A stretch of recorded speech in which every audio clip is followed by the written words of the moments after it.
Welcome to DieCastRestos, where today I'm recreating the BMW 6 Series of Taylor Hetherington.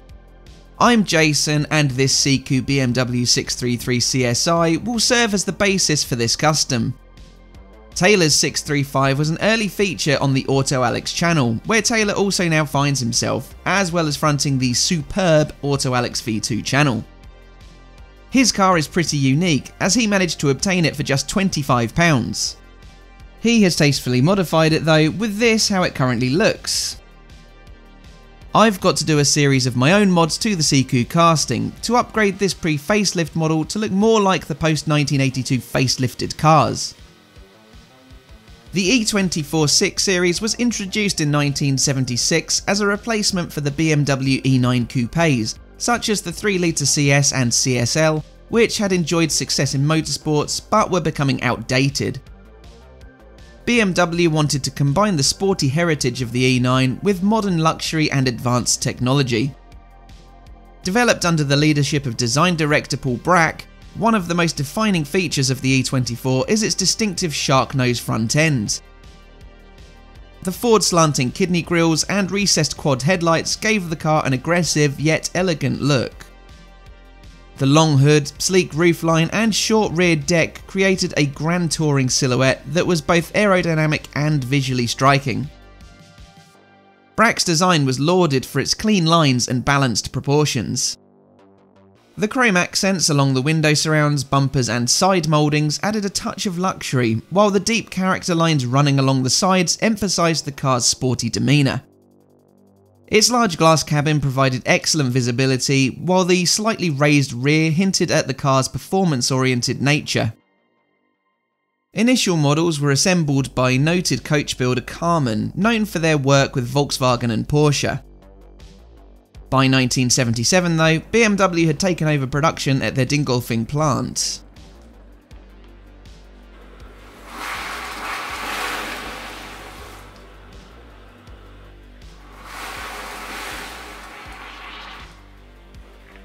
The production move made Karmann-built vehicles rare and highly collectible, especially cars in their factory orange, green and yellow colours. Inside the E24, the cabin is a mix of driver-focused ergonomics and luxury touches. The dashboard is angled towards the driver, housing the instruments, heating and ventilation controls and the stereo system. High-quality leather, wood trim and plush carpets gave the interior a premium feel. With its spacious rear seats and luggage capacity in the boot, it made for a practical long-distance tourer. Beneath the stylish body was a chassis based on the E12 5 Series, with this later updated to the E28 platform in 1982. This transition marked significant improvements in chassis rigidity, suspension refinement and overall driving dynamics. The E24 was offered with a range of straight-six engines that provided smooth power delivery and robust performance. Early models featured carburetted engines such as the 628 CSI. But BMW quickly switched to fuel-injected units like the 630 CS and 633 CSI, which offered better power, efficiency and reliability. The most significant engine offerings are the 3.5 litre found in Taylor's 635 and later in the high-performance M635 CSI. The M30 engine provided around 215 horsepower, while the M88-3 in the M635 was actually a detuned version of the engine found in the BMW M1 supercar. This pushed out 286 horsepower and gave the M635 a 0 to 60 mph time of under 6 seconds. Transmissions included a 4 and later 5-speed manual, with a 3 and eventually 4-speed auto an option. The E24 was technologically advanced, including an onboard computer providing fuel consumption data, range estimation and average speed calculations. Brake lights, fluid levels and door locks were also monitored. Early ABS technology was available on the 635. The interior featured power adjustable seats, a premium audio system and climate control. While the E24 was primarily designed as a luxury grand tourer, it also found success on the racetrack. BMW Motorsport developed racing versions of the car which competed in international touring car championships. the Group A635 CSI claimed numerous victories, dominating competitions like the European Touring Car Championship, and claimed the title 3 times in the 1980s. It also won the Australian, German, Japanese and New Zealand Touring Car Championships at least once, while it also won the 24 Hours of the Nürburgring twice and the 24 Hours of Spa on 3 occasions. When production ended in 1989, the E24 was replaced by the more modern and technically advanced E31 8 series, though this isn't considered a direct successor as it is a separate model line entirely. It wouldn't be until 2003 that the 6 series name would see a return with the E63. Now stepping back a bit to Taylor's E24, there's a superb video on the Auto Alex channel where Taylor speaks of how he picked up his £25 635. I'll link to that here, but I'll also summarise his story. Taylor first came across the 6 series when he noticed it in a half-open garage opposite his lockup. He popped his head in and saw it had a mattress on the roof and 3 of the windows had been smashed. Bits were missing from it, and not wanting any more damage to be done to the abandoned car, he shut the garage door.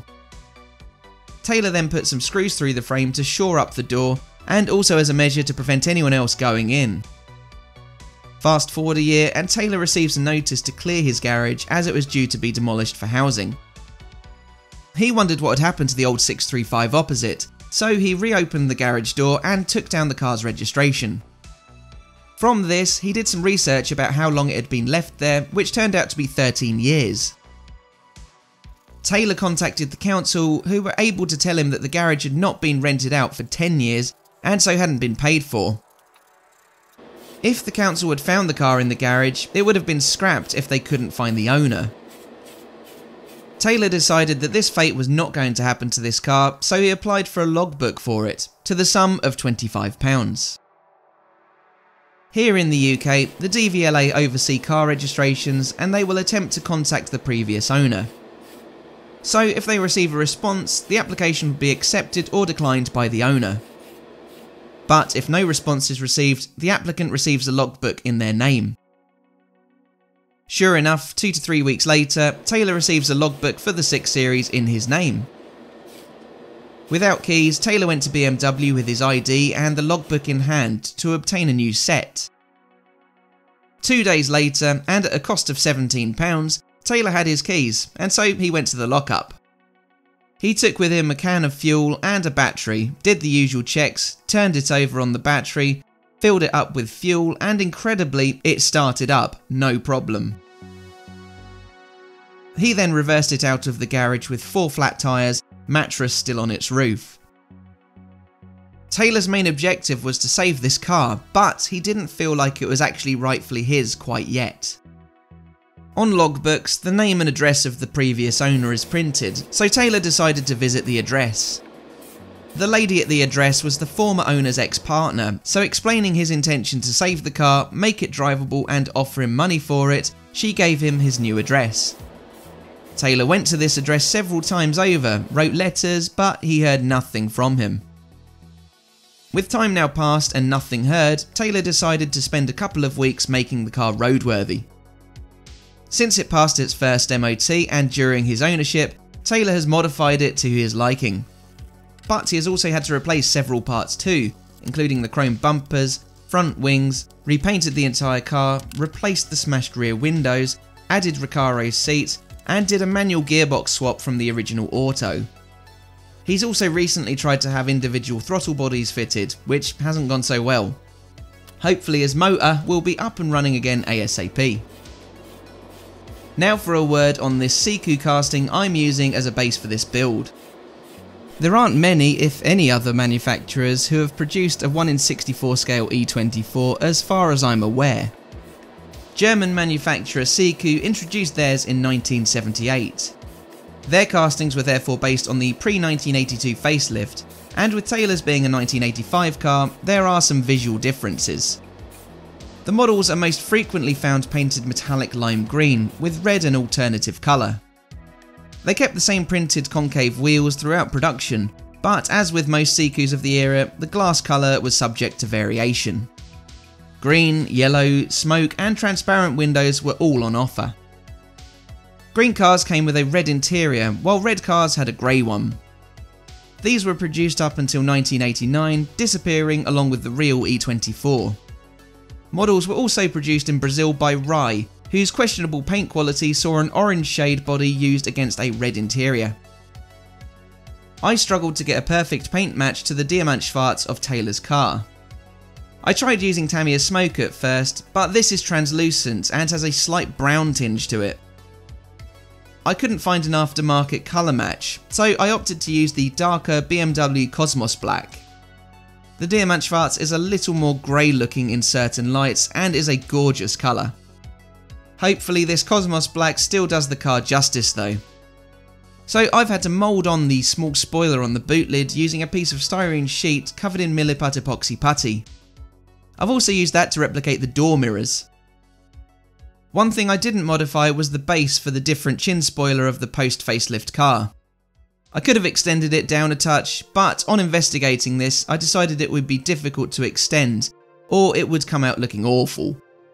However, I am detailing it to match the real car's look.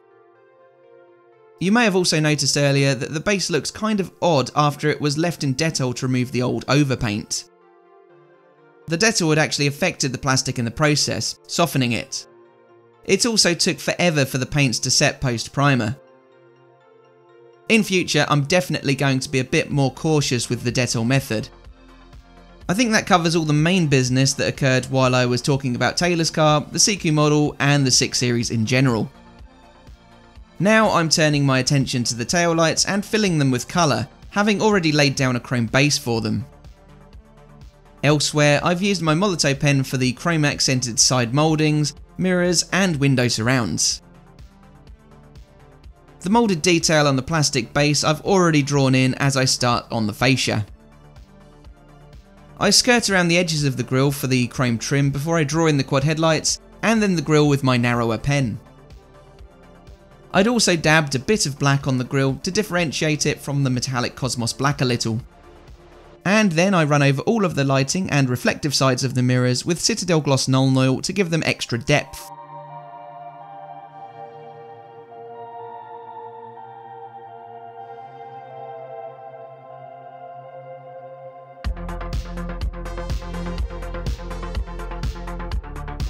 It took me some time to find the right wheels. I wanted them to be the right depth to match Taylor's BBS's, while remaining cognizant of their size. I wanted them to fill the arches to a reasonable degree, always an issue at scales greater than 1 in 60. This Siku is 1 in 55. But with some chunky rubber, I was sure these would do a decent job. They're painted metallic silver and will get a chrome rim later on.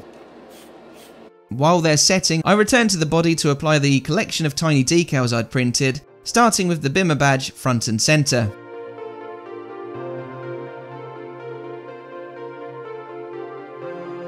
On the sides are Taylor's own tailor-made cars stickers. Nothing beats a good bit of self-promotion.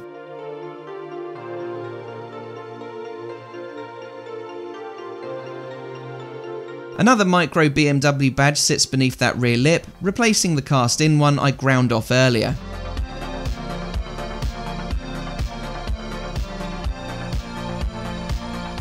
Next, I've designed a 635 CSI badge to sit in that right-hand corner.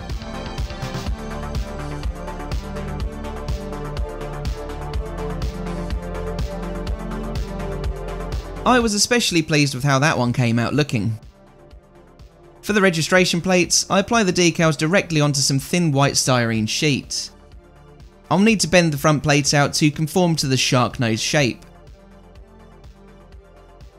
Those decals are shored up with some Mr. Mark softer decal setting solution, which I then carry on doing on the body.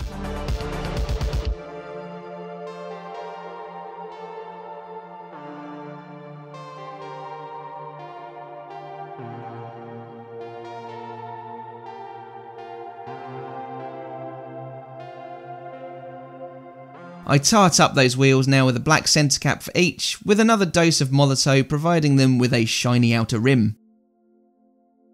We're getting close now to the end of this build with little left to do. To eradicate that white outline of the rear plate, I tickle the edge with some yellow paint from my Artistro pen.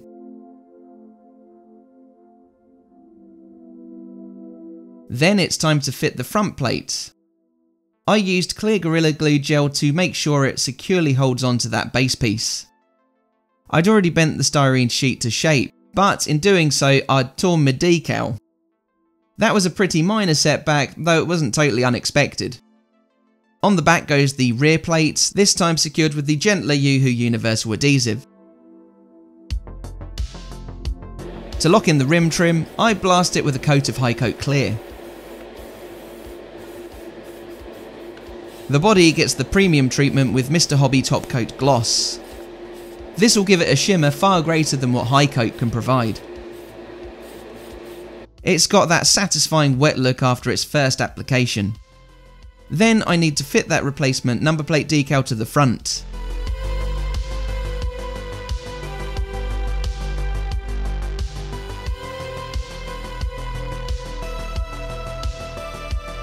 So these were all of the parts that make up a Siku BMW 633 CSI.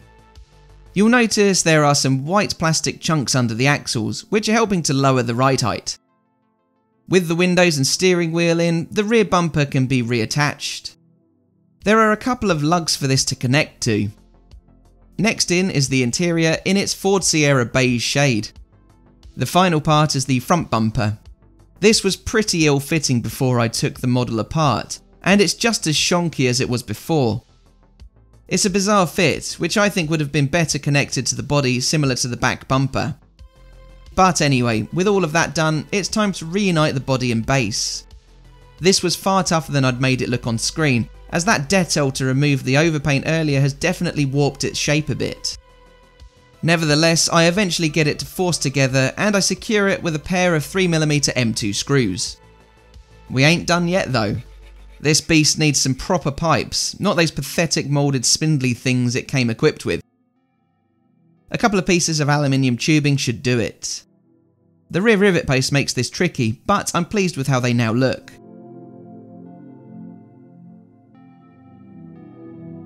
So this was how the Siku BMW 633 CSI appeared before I took it upon myself to turn it into Taylor Hetherington's 6. A previous owner had roughly drawn on some grille trim and lighting, but it was otherwise a solid base for this custom. I knew though that I'd still have a fair amount to do to get it looking closer to Taylor's 1985 post-facelift 635. So let me know down in the comments what you think of this custom build. First and foremost is the introduction of the lip spoiler, which helps to define this custom build, while the similarly epoxy putty moulded mirrors set it apart. The colour isn't a perfect match for Taylor's Diamond Black, though the Cosmos Black does a fairly solid job in my opinion. Round the back, I've given it those saucy tailpipes while factoring in the BMW badges and rear reg plate.